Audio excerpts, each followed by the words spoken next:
vento, a brisa, o berro, a barra, no olho da água, na beira do mar, na superfície do dia. Palavras que giram, espirais de aurora, recortes da fala, nas ondas que quebram, repentes de agora. Redemoinhos no ar. Estamos aqui com mais um episódio do podcast Redemoinhos, sempre trazendo temas que estão na ordem do dia, na cultura, na literatura, nas artes, nas variedades, na dança, na música. E hoje nós estamos trazendo aqui para um bate-papo uma convidada especial, Suzana Vargas. Suzana Vargas acabou de ministrar uma oficina de poesia para a Academia Maranhense de Letras. Foram 3 dias de discussões intensas sobre poesia. E quem é Suzana Vargas para conversar com a gente hoje? Suzana Vargas é mestre em Teoria da Literatura pela Universidade Federal do Rio de Janeiro e autora de pelo menos 16 livros, entre eles Cadernos de Outono, que foi um livro finalista do Prêmio Jabuti, um dos maiores reconhecimentos da literatura brasileira. E, além disso, O Amor é Vermelho, outro livro também de destaque de Suzana. Ela tem poemas traduzidos em diferentes países e uma longa trajetória em curadoria de eventos literários no Brasil e no exterior. Mais recentemente fez a curadoria de uma feira, de uma festa literária em Campos de Goytacazes, no Rio de Janeiro. Ela é criadora do Instituto Estação das Letras, onde ela já milita ali há cerca de 30 anos, faz um trabalho incrível. Eu sou testemunha disso, porque eu já participei de curso, de oficina no Instituto Estação das Letras. Ela foi editora da revista Poesia Sempre, que é editada pela Fundação Biblioteca Nacional, e coordenou o projeto Caravana de Escritores do Ministério da Cultura. Ou seja, não é pouca coisa. Suzana tem uma história, tem um nome e tem uma responsabilidade. Mais do que isso, ela é uma espécie de bandeirante que sai por aí dividindo esse conhecimento, essa sua experiência na área da literatura, na área das letras. Tem uma bagagem, tem uma formação em teoria literária e hoje a gente vai bater esse papo aqui com ela. Bem-vindo, Suzana, é um prazer imenso estar aqui com você, trocando ideias, falando daquilo que a gente gosta muito, que é poesia, que é a literatura. Obrigada, Félix. Também é uma alegria, ter vindo a São Luís, ter ministrado essa oficina, estar com vocês na Academia Maranhense de Letras, conhecer a academia, que eu fiquei encantada com o prédio, e me reencantei com São Luís, que há 20 anos não vinha. Essa cidade maravilhosa. Pois aí, dá até um gostinho de voltar mais, porque a cidade tem muitas histórias. Não posso mais ficar tanto tempo sem vir.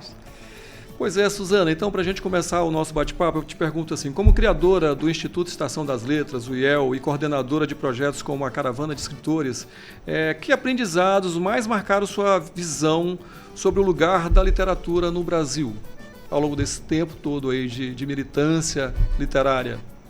Bem, o lugar da literatura no Brasil, primeiro, é diverso, porque de fato, viajando pelo país inteiro, com as caravanas e também com outros projetos que eu realizei, no Circuito Cultural do Banco do Brasil e outros, e também viajando com as oficinas e com cursos, primeiro é diverso.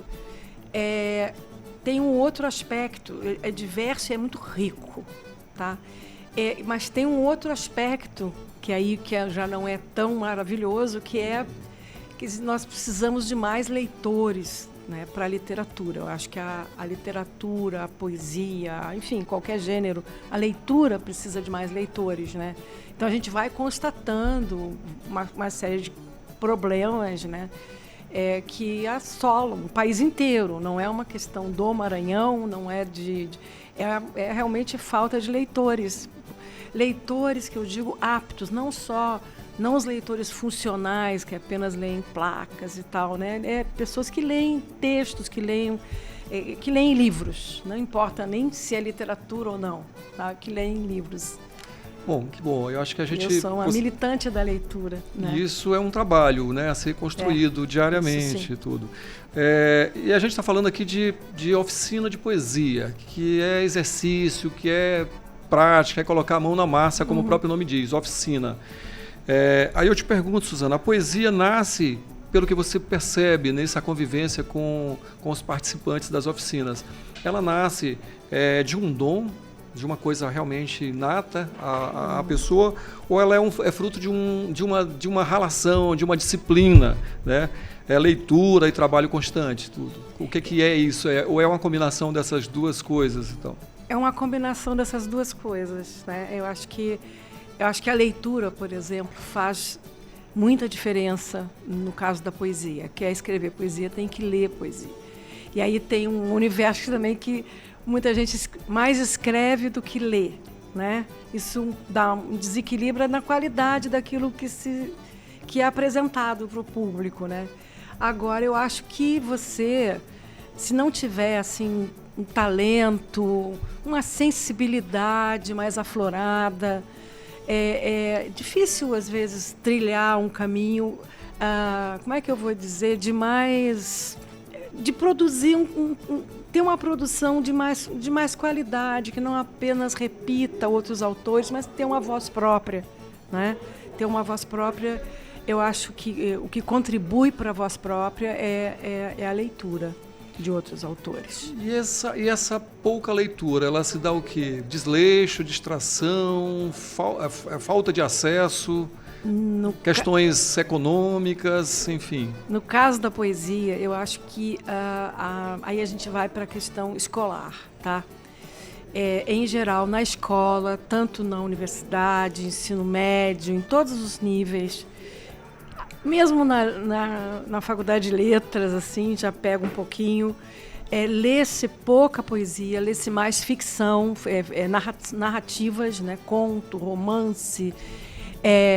Tem uma coisa que é bem séria nisso, porque as pessoas, os professores, lidam mal com a poesia. Aliás, com a literatura em geral, mas com a poesia, bastante. Não há, como eles leem pouco, em geral, tá? Salvo exceções maravilhosas e honrosas, eles leem mal e eles nunca sabem bem o que fazer com um poema em sala de aula. Então, eles preferem trabalhar um conto, um romance, que você pode resumir um romance em 2 linhas, né? Embora o romance nunca seja muito mais que essas 2 linhas, você pode resumir em um conto e dizer o que é, né? Tal texto, como um filme, você diz o que é o filme, e aí a pessoa fica ou não curiosa e vai assistir. E a poesia não... difícil de resumir um poema, porque um poema é um para cada pessoa que lê, né? E os professores leem, quer dizer, acho que leem mal, leem pouco e trabalham muito pouco em sala de aula. Em geral, pedem, quer dizer, tem umas estratégias que eu falo muito sobre isso com eles, eu dou muito curso para professores, né? Sobre leitura, né? E eu digo para eles, olha, um poema não admite questões como diga o que o poeta quis dizer, por exemplo, interprete, né? Porque um poema ele se dirige a todos e a cada um em particular. Então não tem como marcar a resposta certa, cruzinha, diga qual resposta. É uma covardia com os alunos, com qualquer um. Esse teu raciocínio vem ao encontro de uma interpretação até de um livro recente publicado por um poeta americano, eu não me lembro o nome dele ao certo, é O Ódio pela Poesia. E ele fala exatamente disso, né? Dessa cultura de poesia numa hora dessas, poesia agora, poesia... Uhum. Então cria-se uma resistência à poesia, que é uma coisa natural. E isso chega também às salas de aula, né? Então você, que está sempre ocupando as salas de aula com as oficinas, com os cursos, vivencia isso, essa coisa da resistência à poesia também. É uma resistência, porque é uma resistência à linguagem poética. As pessoas querem ler poesia como quem lê um romance. Então elas leem um verso, uma imagem bonita, né? Pus o meu sonho num navio e o navio em cima do mar. Depois abri o mar com as mãos para o meu sonho naufragar. Você está com uma linguagem, a linguagem do poema é como a linguagem do mar, ela balança, ela chega, ela é uma coisa, é outra. E essa falta de costume com essa insegurança que a linguagem poética dá, faz com que as pessoas se afastem. Elas preferem a segurança da prosa. Ela não é cartesiana, não tem como você mensurar, você não tem como você medir a poesia, e você fica mais diante de algo que é improvável, que é imponderável, e aí acho que fica mais difícil.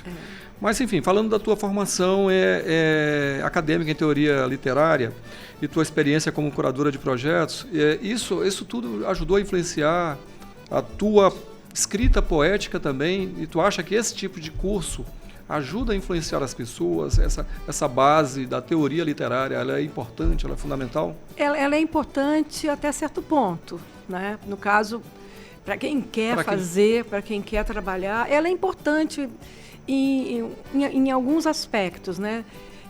Na hora de escrever, eu aconselho que as pessoas esqueçam a teoria. Mas acho que os cursos, eles podem... Por exemplo, você pode ter grandes talentos que não se desenvolvem por desconhecer como trabalhar melhor seu texto para que ele brilhe mais, para que ele chegue aonde o poeta deseja que ele chegue, né? Então, quando você tem um conhecimento de algumas questões que são de base teórico-técnica e que, às vezes, a leitura, quem lê bastante poesia, às vezes intui e desenvolve isso intuitivamente, né? Pode utilizar esse tipo de coisa. Às vezes, grandes talentos se perdem por desconhecimento. É verdade. O cara não sabe o que fazer. Aí enche um texto de diminutivo, enche de adjetivos, porque ele acha que o adjetivo vai enfeitar, e é o contrário, né? Poxa.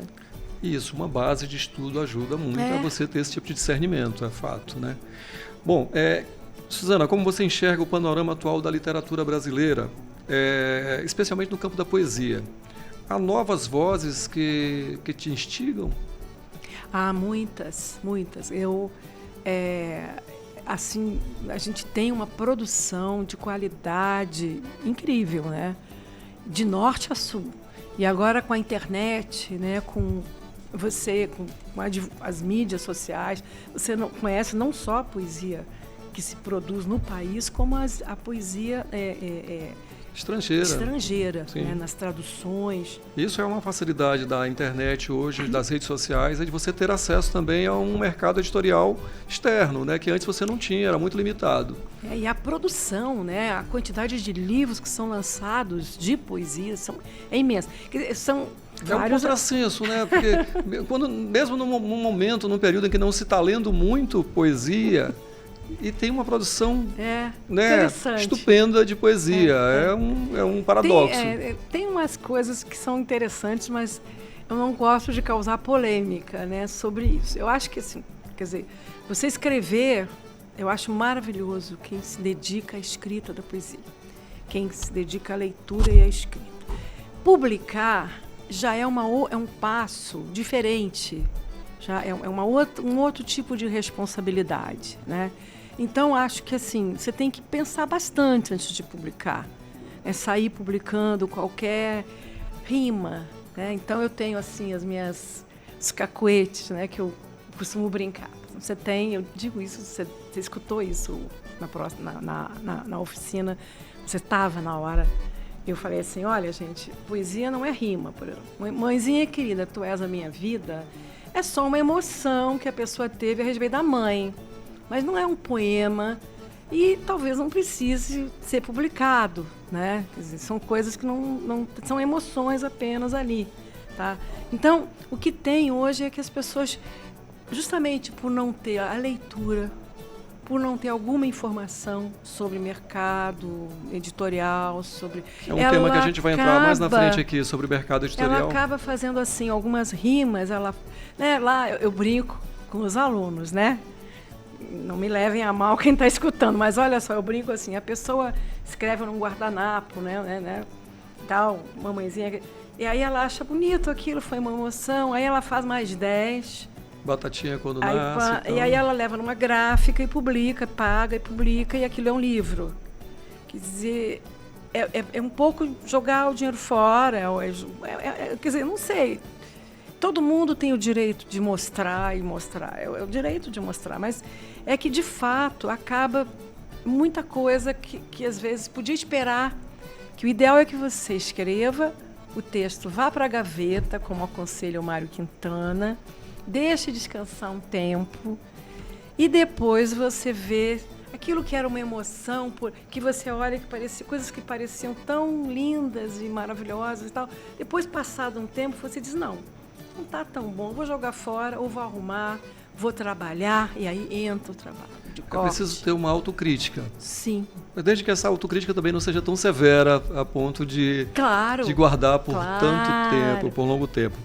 Bom, em esses tempos turbulentos de polarização e tempos de redes sociais, de mundo digital, quem ainda lê poesia? O público leitor mudou de perfil aí? Você acha que nessas últimas décadas mudou? Ou as redes sociais têm até acelerado a leitura, porque ela tem feito recortes e tal. Uhum. Eu vejo isso assim, principalmente com a obra de Leminski. Leminski, essa onda Leminski nova, ela veio fruto da rede social. Muita gente não conhecia Leminski e tudo, mas como são drops, coisas bem curtas ali, e objetivas, isso cai no gosto muito facilmente. Então as redes sociais, assim, é uma questão que eu ponho na mesa. Elas ajudaram ou complicaram mais esse universo de leitores? Eu acho que elas ajudaram.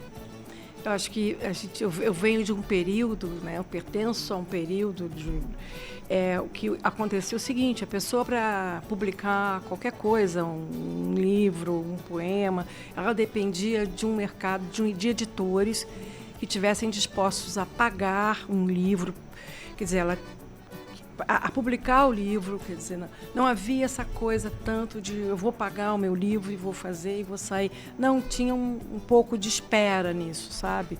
Era mais difícil você mostrar seus talentos, né? E hoje eu acho que você encontra na internet muita coisa boa. Encontra muita coisa horrorosa também.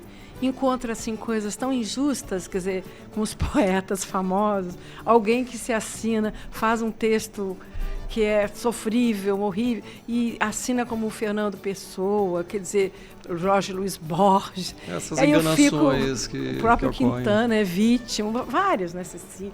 Todos são muito vítimas, Clarice Lispector também. Luiz Fernando Veríssimo é um campeão aí então, assim, desses embustes aí. Tem essas contradições, mas hoje eu consigo acessar um poema que se escreve lá em Rondônia, né? Está fora do eixo Rio-São Paulo.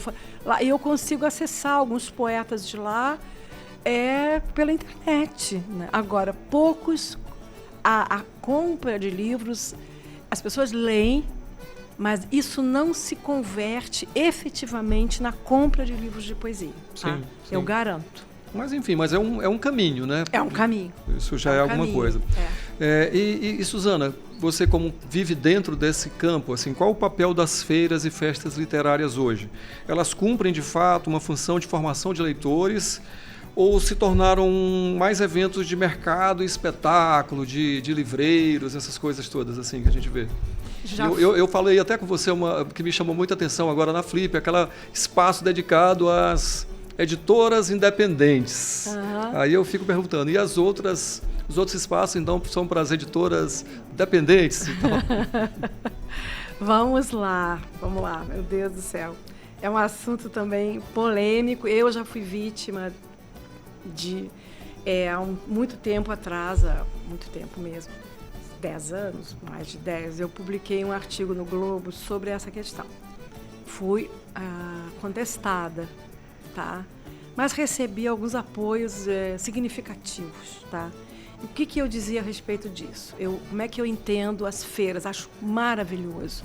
Esse circuito que eu coordenei nacionalmente para o MINC, que é a caravana de escritores, nós levávamos autores para o circuito de feiras literárias, de pequenas e médias feiras pelo país inteiro, tá? Então eu percorri o Amazonas, Macapá, Amapá, Belém, eu fui para tudo que é canto, né? A gente ia a escolas levando escritores, ribeirinhas, sabe? Foi maravilhoso, sabe? Então, mas voltando à questão, que é fundamental, Eu acho que quanto mais se ouvir falar de livros, leitura e literatura, é muito melhor. Tá? Eu acho que as feiras cumprem um papel meio de marketing do livro, da leitura, meio bastante marketing, e eu costumo dizer assim, e eu escrevi isso no artigo, fui mal interpretada, tá? Eu disse que eram eventos de marketing, mas que não necessariamente formavam leitores. A formação do leitor é uma coisa, ou ela vem da casa e da escola, em todos os níveis escolares, inclusive o universitário. E que eu achava que as feiras podiam se transformar também em alguns... Uma forma delas saírem um pouco disso é trabalhar os autores convidados nas escolas, por exemplo. Mas eu não acusava de nada, né? Digamos, porque fala em marketing, mas qual é o problema com o marketing? Eu também não vejo problema com marketing. Eu acho que nenhum, tem que ter marketing, cara, né? Nenhum, ao contrário. Se você não tiver marketing, você não tem visibilidade. Não tem. Não adianta você ter ouro na mão se você não mostra, sabe? Então tinha na época, mas...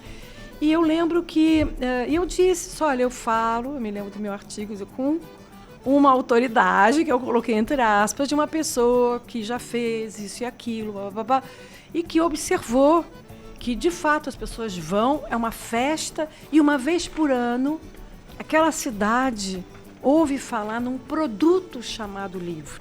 E isso é muito importante, né? Então, eu acho que as feiras têm a função, que é uma função de marketing, e não há problema nenhum. Para mim, um problema é de formação escolar, educacional, tá? De leitura, tá? E que eu tenho até ideias que eu estou desenvolvendo um artigo sobre isso. Queria que se transformasse. É que tudo é muito... No Brasil, depende de muita coisa, depende de vontade política, não é? É verdade. Tá? Então, daqui que uma coisa que você pense que tem eficiência se transforma em uma lei, demora um tempo. E para que essa lei se converta em resultados... Se materialize. 15 anos. Isso não dá votos. É verdade. Infelizmente, tá? E aí é difícil você poder desenvolver uma coisa dessas. Um dia vamos conversar eu acho que sobre isso. Não sei se eu já falei, mas eu falo isso para quem eu posso. Mas eu penso isso também. Eu acho que se não faz o bem completo, o mal não faz a feira, a festa literária. Claro, eu imagina. acho que ela cumpre o seu papel, marca o seu posicionamento como um espaço de marketing, de venda, de mercado. Exato. Mas eu acho que tem ali gente circulando, gente lendo, gente falando de livros. Eu acho isso maravilhoso, que eu acho que isso, claro, que tende a aumentar cada vez mais. Eu acho que isso pega, né, cada vez mais vento, e as pessoas estão cada vez mais se maravilhando com as festas. E proliferaram também as editoras independentes, algumas de excelência às vezes, ou seja, a pessoa tem um livro, se o mercado não absorve... Ela vai para uma editora independente, publica independentemente, e dali já é um começo para um trabalho numa editora comercial que pode distribuir o livro no Brasil inteiro. Porque, para mim, o pecado dos independentes é que eles não conseguem... Não é um pecado, é uma impossibilidade. Distribuir o livro nacionalmente. Né? Então, isso é uma falha, realmente. É uma falha grande. Talvez é uma limitação. Inclusive econômica, né? Porque, como o próprio nome sugere, é independente. Não tem esse alcance comercial que uma editora... Né? Bom, para quem escreve poesia hoje, qual seria o caminho mais viável para publicar, Suzana? E aí a gente vai entrar nessa coisa que a gente começou a falar lá atrás, ali, sobre mercado editorial. Editoras tradicionais, as chamadas editoras de mercado, ou, se a gente for num pejorativo, as editoras dependentes, os selos independentes, esses alternativos que você acabou de falar, ou a autopublicação. Assim, você tem 3 vias aí para buscar aí um livro. Eu penso assim, né? Vou começar pela autopublicação, que eu acho a mais difícil, aquela que não vai ter, se a pessoa pretende digamos, seguir publicando. Se for uma coisa pontual, você vai escrever a sua vida, contar a sua biografia, você quer distribuir para os seus parentes, seus amigos, deixar a sua marca no mundo. Isso é um direito, um direito e é quase um dever. Nós todos temos histórias que têm valor de publicação, porque somos cada um tem uma história pessoal que vale um livro. Isso é verdade. Tá? Vale um livro. Nós todos valemos. Nós todos que estamos aqui nesse podcast, trabalhando atrás da câmera, todo mundo, quem está ouvindo, todos nós, nossa história daria um livro e dá, sabe? Agora, quais são as aspirações que você tem? Se você quer que o seu livro seja lido por mais pessoas, é importante publicar uma editora. Uma editora que não seja uma gráfica ou alguém que só faça o livro e entregue aquela montanha de livros para você distribuir, né? Enfim. Então, nós temos dois caminhos, eu acho. São as editoras comerciais e as editoras independentes, tá? São dois caminhos, assim, são difíceis, quer dizer, na verdade, um é mais fácil e o outro é mais difícil. As editoras comerciais é um caminho que tem que ser trilhado e que é difícil, que demora, às vezes, anos para uma editora aprovar. Quando não, de cara, já dizem, não publicamos. Só para os nossos ouvintes terem uma ideia, quando a gente está falando aqui de editoras tradicionais, a gente está falando aqui de grandes editoras, como Companhia das Letras, Record, 34 e outras por aí. E outras, né, que cumprem aí um papel, que distribuem o livro nacionalmente. E quando a gente fala em editoras independentes, aí a gente pode listar várias, mas aí você tem aí a Patuá, Penalux, Sete Letras. Que fazem um bom livro, livros de qualidade, tá? Mas cujo alcance distributivo e até de divulgação maior é menor. É mais fácil, quer dizer, você aprovar um livro ali, não é? E algumas não cobram, outras cobram, né? Temos editoras que não cobram, mas tem uma tiragem mais reduzida, outras cobram e você tem aquele livro. O problema maior das editoras independentes é a distribuição, como eu falei, a distribuição. Eu acho isso verdade, é um fator que bastante complexo, tá? E também a quantidade de livros que as livrarias não têm condição de absorver. Elas acabam absorvendo os livros das editoras comerciais, porque os livros, como o próprio nome está dizendo, são comerciais. Eles vão, uma vez que são publicados, eles só são publicados se o editor vê alguma chance mercadológica para eles. E por isso que eles demoram tanto em aprovar ou não. Muito bem. Tá. Bom, a gente vai do mercado editorial aí para uma coisa chamada prêmio, né? A busca desenfreada por reconhecimento através de prêmios literários pode ser prejudicial para a escrita, Suzana? E como tentar equilibrar essa ambição com a autenticidade poética, por exemplo? Você vê muita gente hoje que é uma corrida. Vamos nos inscrever no prêmio tal. Eu conheço gente até que tatuou na pele, que foi indicado para o prêmio Jabuti, por exemplo. Eu queria ver, um dia fotográfico, eu queria ver, não precisa identificar. Então, assim, abstraindo esse lado risível da coisa, mas como a gente pode equilibrar isso? Eu acho que poesia, ela tem que ter a autenticidade, independentemente daquilo que você visa auferir com o livro publicado e tal. Você concorda que tem essa corrida? Tem a corrida, mas eu tenho que dizer que os prêmios são uma maravilha, justamente por conta dessa visibilidade que eles dão para os autores. Com essa visibilidade, e outra coisa, hoje muitas editoras independentes estão ganhando prêmios, quer dizer, os livros delas estão ganhando prêmios. Então, por conta dessa visibilidade que a editora dá, o autor muitas vezes pode migrar para uma editora mais comercial. Acontece isso, Tem vários já vi exemplos. casos também. Tem Vários, muitas vários. indicações aí, indicações de patuá, de pessoas 7 letras e tal. Você tem, assim, um grande autor, um poeta que eu gosto muito, que é o Elkanan Ferraz. Ele começou a publicar por uma editora, é uma bela editora, que é a 7 Letras, não é?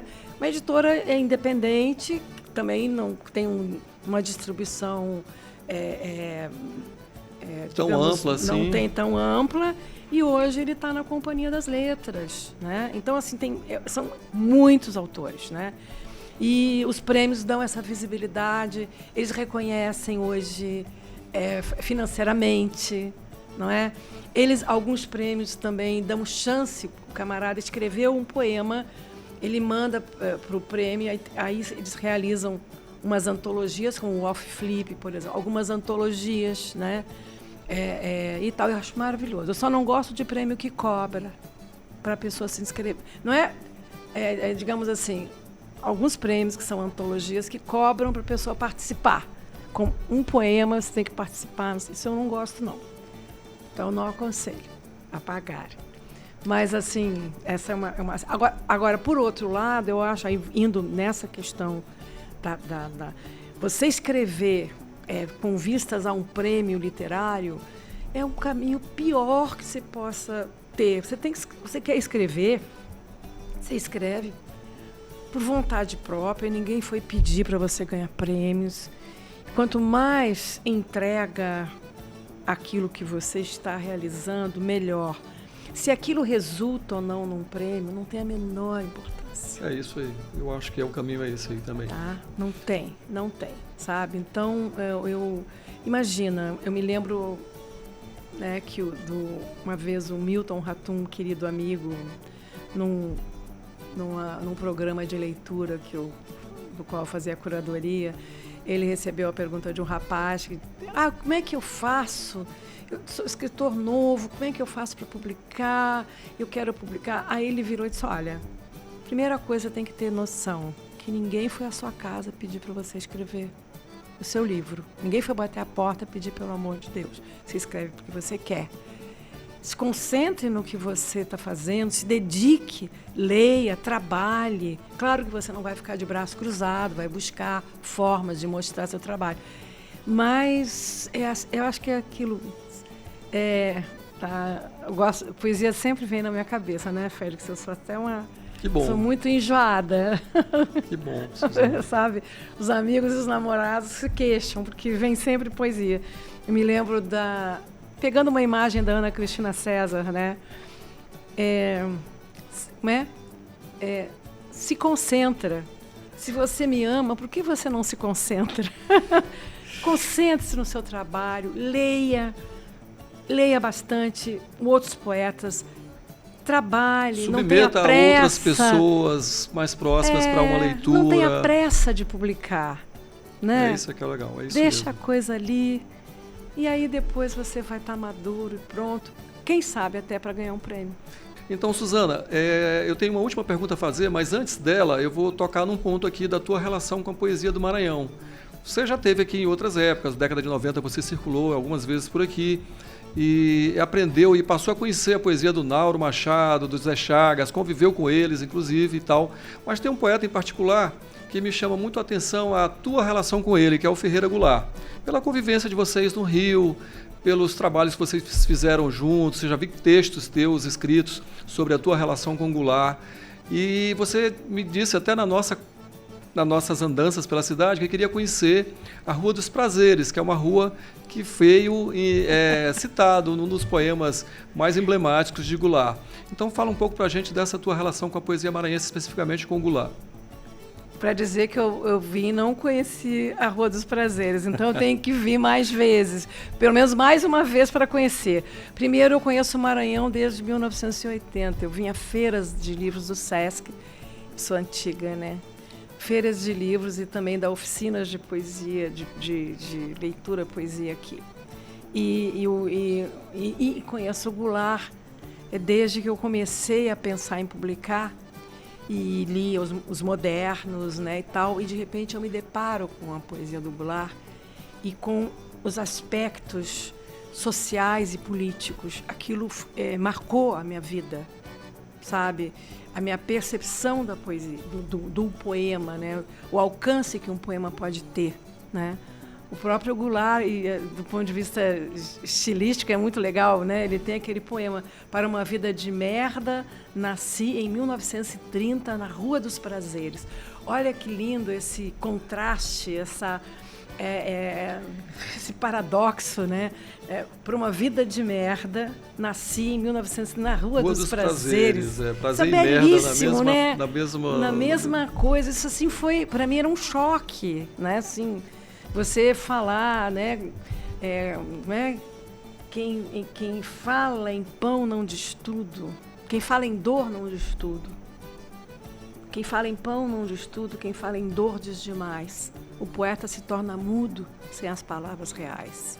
Tudo isso me fez, quando conheci o Goulart, me aproximar dele. E eu me aproximei primeiro como fã, né? Depois eu comecei a trabalhar com curadorias, né? E acabei me aproximando mais do Goulart, né? Viajamos juntos, andamos, né? Muito juntos, né? E aprender com ele, né? Então foi com a poesia, foi com a pessoa dele, que eu admiro profundamente, a coerência, né, do Goulart. Agora, a poesia, sobretudo, foi a que me ensinou mais. Para mim, o poema, ele precisa me ensinar a viver. É para a vida, é para a minha vida. Que eu leio desde menina, tá? E li muito precocemente autores fundamentais para nós. Era precoce, a leitura precoce. E tem coisas que eu até escrevi num artigo uma vez, uma crônica, né, que eu teve um momento que eu publiquei. Vou voltar a publicar lá no Publish News. Agora, acho que a partir do final do ano, eu vou voltar a escrever para lembrar. E uma delas era sobre o Goulart. Lembrar os grandes autores que eu conheci, com os quais eu convivi. Goulart tem um poema maravilhoso, que me diz assim. Ele começa assim, não vou falar todo. Chama A Alegria. Ele diz: o sofrimento não tem nenhum valor. Não acende um halo em torno da tua cabeça. Não ilumina canto algum da tua carne escura, nem mesmo o que iluminaria o calor ou a ilusão de uma alegria. E depois ele vai falando das baratas, dos bichos que sofrem. E um dia eu liguei para ele: Goulart, esse teu poema, que coisa, que maravilha você poder falar esse poema sobre a alegria de uma forma, quer dizer, não valorizar o sofrimento, porque ele tinha uma alegria de viver, viu? Muito grande. Embora ele fosse aquele homem duro, sisudo, não, ele era alegre. E ele falou assim: sabe como é que eu escrevi esse poema, Suzana? Eu escrevi preso. Eu estava preso em Buenos Aires. Incrível. A história de Goulart é algo Procurem realmente... aí, quem estiver ouvindo, A Alegria. A história de Goulart é algo arrebatador. O Rabo de Foguete tem um programa inteiro só para... O Rabo de Foguete é uma coisa que a gente se comove lendo aquele livro, aquele depoimento dele dos tempos de exílio. Então, assim, é uma figura estupenda, assim, com uma história espetacular que dá um filme. Mas, enfim, Suzana, pena que a gente está chegando ao final e, assim, depois dessa semana de oficina de poesia aqui no Maranhão, qual a mensagem que você deixaria para esses novos poetas aí que estão surgindo no Maranhão ou até outras pessoas que estão ouvindo a gente aí fora? Só para a gente encerrar. Leiam, leiam, leiam muita poesia. Escrevam, escrevam, escrevam. Eu acho que é assim. Não tem outro caminho. E, se puderem, né, façam alguma oficina, quem quiser, que eu acho que adianta, realmente adianta. Agora, a leitura é fundamental. Então, justamente por isso, muita gente escreve sem ler. E aí não é difícil, é muito raro um talento sobreviver sem leitura. É isso, Suzana. Obrigado pela sua presença aqui no Redemoinhos. A gente agradece aí também a audiência. A gente se despede aqui com este episódio, né, do Redemoinhos. E a gente volta na próxima, então. Muito obrigado a todos.